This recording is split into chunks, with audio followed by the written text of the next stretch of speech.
కాబట్టి మందిరం అన్నప్పుడు దేవుని యొక్క స్వరం అక్కడ ఉండాలా. ఏసీలు కాదు, కూర్చోడానికి కుర్చీలు కాదు, సమృద్ధి అయినటువంటి అవి కాదు కావాల్సినటువంటిది. మనం వెళ్ళేటటువంటి యొక్క మందిరంలో దేవుని యొక్క స్వరం ఉండాలా, దేవుడు మాట్లాడాలి అక్కడ. ఈరోజు నేను మందిరం పోయినాను, ప్రార్థన మందిరం పోతే ప్రభు నాతో మాట్లాడాడు. ఈరోజు బైబిల్ స్టడీకి నేను వెళ్తే ప్రభు నాతో మాట్లాడాడు. ఈరోజు ఆరాధనకు వెళితే ప్రభు నాతో మాట్లాడాడు. ప్రభు మాట్లాడకపోతే నేను వచ్చేది ఎందుకు, మీరు వచ్చేది ఎందుకు? కాబట్టి శిలోహ మందిరంలో దేవుని యొక్క స్వరం అంటుంది. అలాంటి యొక్క మందిరంలోకి మనం వెళ్ళాలి.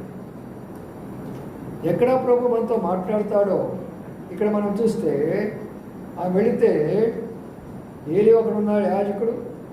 వీళ్ళ కుటుంబం మాత్రమే ఎక్కడ ఉన్నది, మిగతా ఎవరు ఉన్నట్టు అక్కడ